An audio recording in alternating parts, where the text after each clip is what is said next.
We take pride in our safety record. We go to great lengths to ensure a safe and productive workplace for all of our associates. But even the best safety program requires the cooperation and participation of everyone on the team. In this program, we'll take a look at some of the potential hazards you may encounter during the course of your work and examine steps that can be taken to help minimize your risk. We expect you to follow these procedures to the letter on every job, every day. The kitchen is a busy place. Many things are happening at the same time. Everyone seems to be in a hurry. That's why it's so important to focus on the task at hand and not allow yourself to be distracted. That's what this program is all about. How to do your part to ensure a safe and productive workplace for everyone. If you are aware of potential hazards, you can make good judgments and decisions that will allow you to perform your job without an accident. Let's look at a common injury that can occur at work or at home: slips and falls. The majority of slips and falls are caused by not paying attention to where you're walking.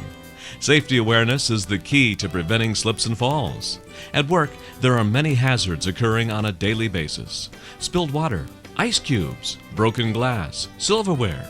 All of these things pose special hazards. Of course, you should immediately clean up spills and place caution signs in the areas to alert others.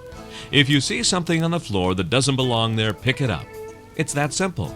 Remember, watch where you walk. Always wear approved slip-resistant safety footwear in the kitchen. You also know that from time to time, water leaks from the ice machine and spilled ice cubes. When you see water on the floor or some other hazard, clean it up. Don't wait.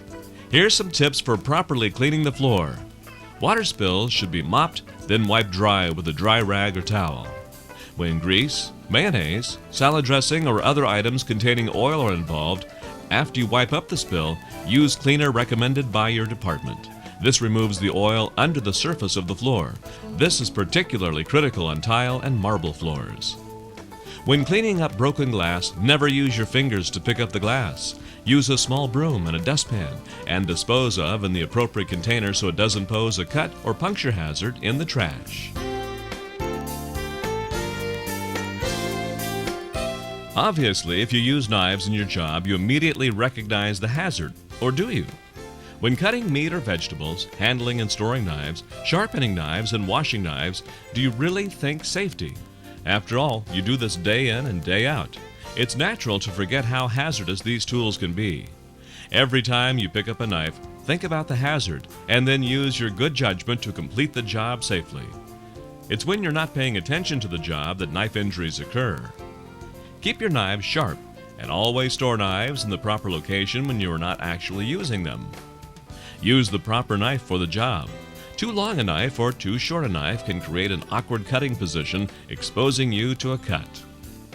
Horseplay with sharp objects is prohibited, so don't even think about it. Always cut away from your fingers or hands.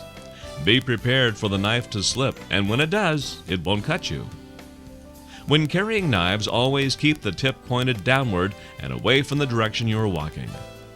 When giving a knife to another employee, extend the handle toward the other person. Knives should never be used as screwdrivers or to pry open cans or containers or cut open bags. Quite a few injuries occur from people opening boxes with box cutters.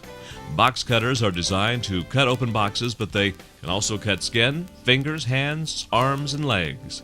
When using box cutters, keep your free hand out of the cutting path of the blade and cut away from your body. In a food service environment, you may use many electrical tools and machines. You must be trained and authorized before you are permitted to operate any machine, and no one under the age of 18 is allowed to operate any type of machinery. Inspect electrical cords before you use a machine for frays, cracks, cuts, or damaged plugs and receptacles. Report unsafe equipment to your supervisor, and don't use it until it is repaired or replaced. If you notice a ground prong missing off any 3-prong plugs, don't use it until it is repaired. This third prong is a protection from shock in case of a short or malfunction of the electrical equipment or tool. How about the bread or meat slicer? Any potential hazards? The guard must be in place before turning the slicer on. Use the automatic feed, not your hand. If the food becomes too thin to slice with the feeder, That's the time to turn the slicer off and finish cutting it with a knife. When you are through with the slicer, turn the blade knob to 0. This reduces the slicer blade's exposure. When cleaning slicers, turn the power switch off, then unplug the electrical cord. That's right, unplug the slicer so it can't be turned on accidentally during cleaning. To clean the blade, keep the control knob at 0 and clean the blade with a folded towel or cloth. Watch out for the business end of the blade. Remember, never remove or disable a guard on any machine, and never operate any machinery without the proper guards in place. Never stick your hands, arms, or other body parts into moving machinery. Only qualified maintenance persons should be allowed to service and repair this type of equipment. How about ice machines? These machines are potentially hazardous to the untrained and unwary. Use a plastic or stainless steel scoop to get ice. Never use glasses or other breakable items in ice machines.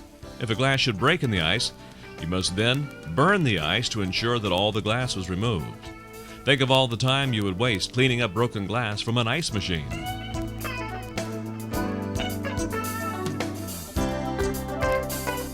There are many other hot items that can cause burns. Hot stoves, grills, steam tables, hot dishes. The list is quite long.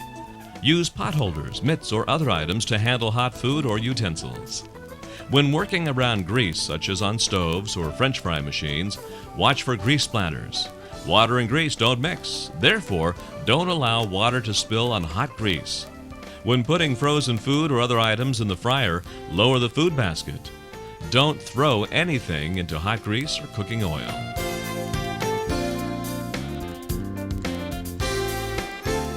There are things everyone can do to help prevent fires. Keep your work area clean, neat, and organized. Never let waste cans overflow. Know where fire extinguishers are located and how to use them. Grill and stove ducts must be cleaned on a regular basis. Fire prevention is keeping janitorial closets clean. It's storing flammable and combustible materials in safety cabinets or other approved storage areas. It's knowing where exits are located and making sure they are not blocked by food carts or other materials. Electrical panels must never be blocked. You must maintain a 36-inch clearance and a clear pathway to the panel. If an electrical fire were to occur, the breakers must be accessed to shut the power off.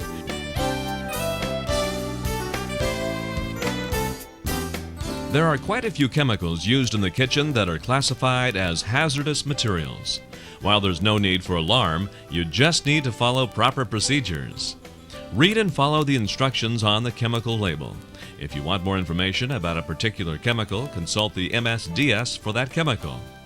These MSDS sheets are available for your use anytime you have a question or concern about the safe handling, use, or storage of any chemical in your workplace. Some chemicals require the use of PPE, or personal protective equipment. If this is the case, be sure to know what PPE to use and how to properly use it. It's also important to know the location of the emergency eye wash station in the event a chemical or other hazardous material splashes into your eyes. Safety awareness will eliminate the vast majority of injuries. Correct safety hazards when you see them, and the ones you can't immediately correct, report to management so they can be corrected. The same goes for any on-the-job accident or injury. Report all accidents or injuries to management when they occur, not hours or even days later. If the injury doesn't require medical attention, notify management immediately. You're the only person in control of accidents and injuries. No one else can do it. We take safety seriously and expect you to do the same. Thank you.